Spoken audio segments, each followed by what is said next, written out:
Hello friends, स्वागत है आप सभी का हमारे एक और नए वीडियो में। इससे पहले वाली वीडियो में हम लोगों ने प्रैक्टिस सेट नंबर 1 और 2 कर लिया है। तो अगर आप उनको देखना चाहते हैं तो जा करके हमारे जीके वाले प्लेलिस्ट में चेकआउट कर सकते हैं।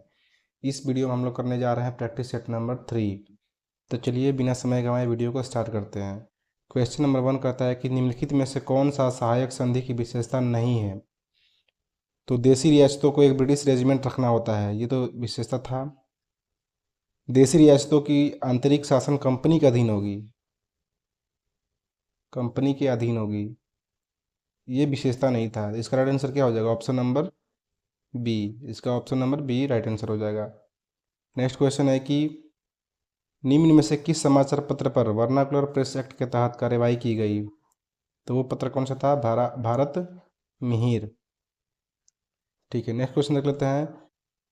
थर्ड क्वेश्चन है कि इंडिपेंडेंस नामक समाचार पत्र किनके द्वारा प्रकाशित या संपादित किया गया था। तो इसका राइट आंसर हो जाएगा दोस्तों मोतीलाल नेहरू। चलिए नेक्स्ट क्वेश्चन नंबर 4 देख लेते हैं। बाल हत्या प्रथा किस प्रेसिडेंसी में अधिक थी। तो बाल हत्या प्रथा जो बंगाल प्रेसिडेंसी में थी वो अधिक थी। चलिए क्वेश्चन नंबर नेक्स्ट देख लेते हैं। रेशमी रुमाल षड्यंत्र किससे संबंधित है।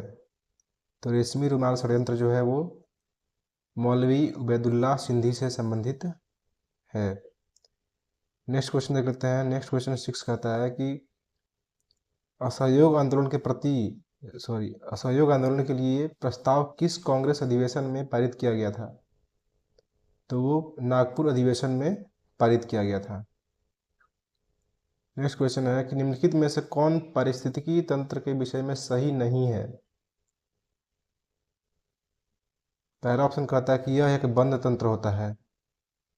तो पारिस्थितिकी तंत्र एक बंद तंत्र नहीं होता है, तो यही हमारा गलत हो जाएगा। इसकी अपनी उत्पादकता होती है, ये सही है। यह एक प्राकृतिक संसाधन तंत्र होता है, ये भी सही है। यह एक कार्यशील इकाई होता है, ये भी सही है। यानी कि हमारा आंसर कौन सा हो जाएगा? Option number A. Next question देख लेते हैं। नेक्स्ट क्वेश्चन 8 कहता है कि निम्नलिखित में कौन प्रसिद्ध जैविक हॉटस्पॉट है। प्रसिद्ध जैविक जो हॉटस्पॉट है वो है ऑप्शन नंबर बी, पश्चिमी घाट। क्वेश्चन नंबर 9 कहता है कि किस चक्र के संचालन में सौर विकिरण की महत्वपूर्ण भूमिका होती है। तो इसका राइट आंसर हो जाएगा दोस्तों 9 का हो जाएगा जल चक्र। जल चक्र। क्वेश्चन नंबर 10 कहता है कि गौतम बुद्ध ने संघ में भिक्षुणी स्त्री के प्रवेश की अनुमति कहाँ पर दी थी। तो इसकी अनुमति आपको वैशाली जिले में मिली थी, वैशाली में। चलिए नेक्स्ट क्वेश्चन देख लेते हैं। Question number 11। क्वेश्चन नंबर 11 है कि भारत के किस क्षेत्र में सर्वाधिक दैनिक तापांतर पाया जाता है। तो भारत में सर्वाधिक दैनिक तापांतर जो है वो मरुस्थलीय क्षेत्रों में पाया जाता है। 3 जनवरी को उपसौर की घटना होती है। कब होती है? जिस दिन पृथ्वी सूर्य की दूरी सबसे न्यूनतम होती है। इसका ऑप्शन नंबर सी हो जाएगा। क्वेश्चन नंबर 13 देख लेते हैं। कौन सी भूकंप तरंगें सबसे अधिक विनाशकारी होती हैं? सबसे अधिक विनाशकारी होती हैं। तो इसका राइट आंसर हो जाएगा एल तरंगे। एल तरंगे सर्वाधिक विनाशकारी होती हैं। नेक्स्ट क्वेश्चन है कि निम्नलिखित में से कौन सही सुमेलित है। कौन सा सही सुमेलित है। तो इसमें से अगर ध्यान से देखेंगे तो ये मैगी नॉट रेखा जो है फ्रांस और जर्मनी, ये सही सुमेलित है, बाकी तीनों गलत सुमेलित है। इसलिए हमारा आंसर क्या हो जाएगा? ऑप्शन नंबर सी हो जाएगा। क्वेश्चन नंबर 15 देख लेते हैं। क्वेश्चन नंबर 15 कहता है कि निम्नलिखित में कौन सी पर्वत श्रृंखला सबसे लंबी है। तो इसमें से ऑप्शन नंबर आपका डी हो जाएगा। एंडी पर्वतमाला जो है वो सबसे लंबी पर्वत श्रृंखला है। चलिए नेक्स्ट क्वेश्चन है कि किस अधिनियम द्वारा केंद्रीय बजट को राज्यों के बजट से अलग कर दिया गया। तो इसका हो जाएगा भारत शासन अधिनियम 1919 द्वारा। नेक्स्ट क्वेश्चन है कि निम्नलिखित में किस योजना के आधार पर संविधान सभा का गठन हुआ था। तो संविधान सभा का जो गठन है दोस्तों वो कैबिनेट मिशन योजना के आधार पर हुआ था। नेक्स्ट क्वेश्चन है, अंतरिम सरकार के गठन की घोषणा कब की गई थी? तो अंतरिम सरकार के गठन की घोषणा जो है वो 24 अगस्त 1946 को की गई थी। नेक्स्ट क्वेश्चन 19 कहता है कि निम्नलिखित में कौन सा कथन सही है? जब राज्य में राष्ट्रपति शासन लागू हो तो संसद को संबंधित राज्य के लिए राज्य सूची पर कानून बनाने की शक्ति प्राप्त हो जाती है। ठीक है, दूसरा क्या कहता है? दूसरा कहता है कि राष्ट्रपति शासन के उपरांत भी संसद द्वारा बनाया गया कानून प्रभावी रहता है। तो इसमें दोनों कथन सही है, इसलिए हमारा राइट आंसर कौन सा हो जाएगा? Option number c. चलिए नेक्स्ट क्वेश्चन नंबर 20 देखते हैं। क्वेश्चन नंबर 20 है कि अनुच्छेद 54 का संबंध निम्नलिखित में से किससे है? तो अनुच्छेद 54 का जो संबंध है वो दोस्तों राष्ट्रपति के निर्वाचन से है। ठीक है, क्वेश्चन नंबर 21 देख लेते हैं। निम्न कथनों में से कौन गलत है? आपको गलत चूज करना है। ठीक है, तो पहला ऑप्शन कहता है कि राज्य लोक सेवा आयोग के सदस्यों व अध्यक्ष की नियुक्ति राज्यपाल द्वारा की जाती है। ये तो बिल्कुल सही है। राज्य लोक सेवा आयोग के अध्यक्ष या सदस्य को पुनः नियुक्त नहीं किया जा सकता, ये भी बात बिल्कुल सही है। राज्य लोक सेवा आयोग के अध्यक्ष या सदस्यों के वेतन भत्ता राज्य संचित निधि से दिया जाता है, जबकि पेंशन भारत से संचित निधि से दिया जाता है। तो ये बात गलत है। तो हमारा आंसर कौन सा हो जाएगा? ऑप्शन नंबर सी हमारा इसका राइट आंसर हो जाएगा। चलिए अब 22 देख लेते हैं। क्वेश्चन नंबर 22 कहता है कि वित्त आयोग के संबंध में निम्न कथनों पर विचार कीजिए। वित्त आयोग के संबंध में आपको देखना है तो और बताना है कौन गलत है। वित्त आयोग में एक अध्यक्ष पद व 2 सदस्य होते हैं, ये बात गलत है। इनका कार्यकाल राष्ट्रपति के आदेश के तहत होता है। ठीक है, ये सही है। और इनकी पुनर्नियुक्ति नहीं हो सकती, ये भी बात गलत है। यानी कि हमारा कौन सा कथन गलत है? 1 और 3 गलत है। ऑप्शन नंबर 20 का राइट आंसर हो जाएगा। क्वेश्चन नंबर 23 कहता है कि निम्न में से कौन आरबीआई की मौद्रिक नीति के मात्रात्मक उपकरण है? आरबीआई की मौद्रिक नीति के मात्रात्मक उपकरण कौन कौन से हैं? तो इसमें आपको देखना है कि वैधानिक तरलता अनुपात, नगद आरक्षित अनुपात, खुले बाजार की क्रियाएं, तीनों हैं। तो ऑप्शन नंबर हमारा कौन सा हो जाएगा? ऑप्शन नंबर 20 का राइट आंसर हो जाएगा। नेक्स्ट क्वेश्चन नंबर 24 कहता है कि प्रधानमंत्री किसान संपदा योजना का मुख्य उद्देश्य क्या है? प्रधानमंत्री किसान संपदा योजना का जो उद्देश्य है वो खाद्य प्रसंस्करण को बढ़ावा देना है। खाद्य प्रसंस्करण को बढ़ावा देना। चलिए क्वेश्चन नंबर 25 कहता है कि निम्नलिखित में से कौन सी समिति एफआरबीएम अधिनियम से संबंधित है? तो एफआरबीएम से संबंधित जो अधिनियम हो जाएगा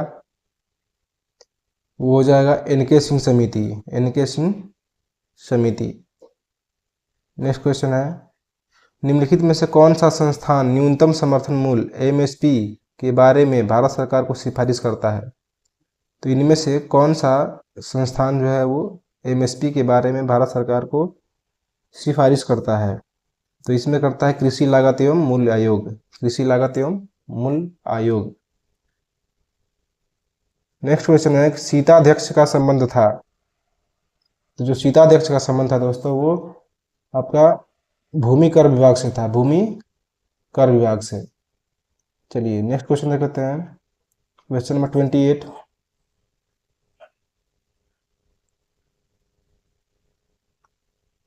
28 में कि कश्मीर के क्षेत्रीय इतिहास का सजीव वर्णन मिलता है। किस किताब से हमें कश्मीर के क्षेत्रीय इतिहास का सजीव वर्णन मिलता है? तो इसका राइट आंसर हो जाएगा दोस्तों राजतरंगिणी में। राजतरंगिणी में। नेक्स्ट है, सिजदा व पैबोस प्रथाओं की शुरुआत किसने की थी? तो इसका राइट आंसर हो जाएगा दोस्तों बलबन ने की थी। नेक्स्ट क्वेश्चन है, उत्बी कौन था? उत्बी कौन था? तो उत्बी एक इतिहासकार था। नेक्स्ट क्वेश्चन है, शेरशाह के बारे में कौन कथन असत्य है? तो शेरशाह ने बिलग्राम युद्ध विजय के बाद द्वितीय अफगान राज्य की स्थापना दिल्ली पर की, ये बात बिल्कुल सत्य है। शेरशाह ने उपज का 1/3 भाग कर के रूप में निर्धारित किया, ये भी बात सत्य है। और शेरशाह का मकबरा दिल्ली में है, ये बात असत्य है। शेरशाह का मकबरा तो सासाराम में है। शेरशाह के द्वारा भूमि की पैमाइश हेतु सन की डंडी सिकंदरी गज का प्रयोग किया गया, ये भी सही है। तो हमारा option number c correct answer हो जाएगा। क्वेश्चन नंबर 32 देख लेते हैं। 32 में कहता है कि किस प्रसिद्ध शासक के द्वारा अमुक्त माल्यद लिखी गई? अमुक्त माल्यद किसके द्वारा लिखी गई थी? तो इसका राइट आंसर हो जाएगा दोस्तों कृष्णदेवराय। कृष्णदेवराय। चलिए नेक्स्ट क्वेश्चन है कि दिल्ली सल्तनत के सभी सुल्तानों में सर्वाधिक समय तक शासन निम्नलिखित में से किसने किया था? तो सर्वाधिक शासन जो है दोस्तों दिल्ली सल्तनत में आपका बहलोल लोदी ने किया था। किसने किया था? बहलोल लोदी। चलिए नेक्स्ट क्वेश्चन देख लेते हैं। निम्नलिखित में से कौन सा पदार्थ केंद्रक में सर्वाधिक मात्रा में पाया जाता है? तो केंद्रक में सर्वाधिक मात्रा में पाया जाने वाला जो पदार्थ है वो है प्रोटीन। नेक्स्ट क्वेश्चन देख लेते हैं 35 कहता है कि प्रकाश संश्लेषण की प्रकाशिक अभिक्रियाएं क्लोरोप्लास्ट में कहाँ संपन्न होती हैं? तो क्लोरोप्लास्ट में कहाँ संपन्न होती हैं? तो ग्रेना में। चलिए नेक्स्ट क्वेश्चन देख लेते हैं। हेलोफाइट्स होता है, हेलोफाइट्स क्या होता है? वे पौधे जो बहुत अधिक मल वाले स्थान पर उगते हैं? नहीं। वे पौधे जो शुष्क वास स्थानों पर उगते हैं? नहीं। वे पौधे जो न तो बहुत शुष्क और ना ही नम जगह पर उगते हैं? ये भी नहीं होगा। वे पौधे जो लवणों वाली मिट्टी में उगते हैं? तो ये हमारा क्या हो जाएगा? आंसर हो जाएगा। ऑप्शन नंबर डी इसका करेक्ट आंसर होने वाला है। क्वेश्चन नंबर 37, निम्न में से कौन सा टेस्ट एड्स के लिए किया जाता है? तो इसमें एड्स के लिए आपका पीसीआर किया जाता है, CD4 किया जाता है और एलिसा किया जाता है। तो हमारा ऑप्शन नंबर डी हो जाएगा आंसर। नेक्स्ट क्वेश्चन है 38 कहता है कि निम्न में से रुधिर वर्ग के रुधिर प्लाज्मा में कोई एंटीबॉडी नहीं होता है। कौन से रुधिर वर्ग के रुधिर प्लाज्मा में कोई एंटीबॉडी नहीं होता है? तो इसका राइट आंसर हो जाएगा सी, AB में कोई एंटीबॉडी नहीं होता है। चलिए क्वेश्चन नंबर 39 देख लेते हैं। नेक्स्ट क्वेश्चन 39 कहता है कि ट्रिपल वैक्सीन DPT में कौन सा एक नहीं होता है? तो DPT का मतलब क्या होता है? DPT का मतलब होता है कि डिप्थीरिया, पर्टूसिस और टिटनस, यानी कि ये वाला नहीं होता है। तो हमारा राइट आंसर कौन सा हो जाएगा? Option number b. चलिए 40 देख लेते हैं कि अल्फा कण का द्रव्यमान हीलियम के एक अणु के बराबर होता है। इसके आवेश किसके बराबर होते हैं? तो इसके आवेश जो है वो 2 प्रोटॉन के बराबर होते हैं। चलिए क्वेश्चन नंबर 41 कहता है कि न्यूटन के किस गति के नियम से बल का व्यंजक प्राप्त होता है? तो इसका राइट आंसर हो जाएगा दोस्तों द्वितीय गति के नियम से। ठीक है, चलिए 42 देख लेते हैं। 42 में कहता है कि सिलिकॉन, जर्मेनियम, कार्बन आदि पदार्थों की प्रतिरोधकता ताप बढ़ने पर क्या होती है? तो इसका आंसर होता है बढ़ती है। ठीक है, बढ़ती है। अगला क्वेश्चन है 43, निम्न में से किस तत्व का सर्वाधिक समस्थानिक होता है? सर्वाधिक जो समस्थानिक होता है वो दोस्तों होता है पोलोनियम का। अगला क्वेश्चन है हाइड्रोजन को जलाने से क्या बनेगा? तो हाइड्रोजन को जलाने से पानी बनता है। ठीक है, नेक्स्ट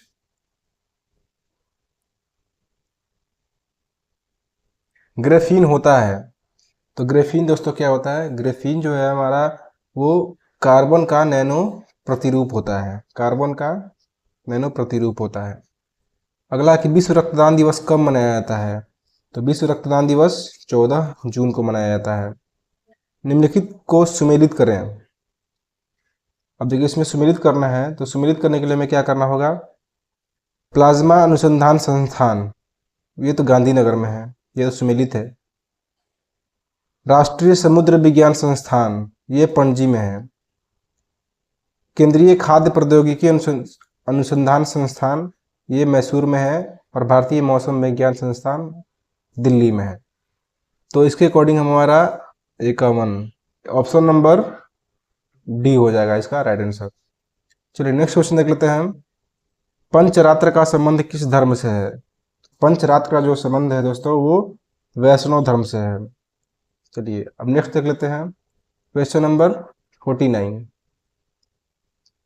क्वेश्चन नंबर 49 कहता है कि एकमात्र भारतीय जिसे रसायन के क्षेत्र में नोबेल पुरस्कार प्रदान किया गया है, तो उनका क्या नाम है?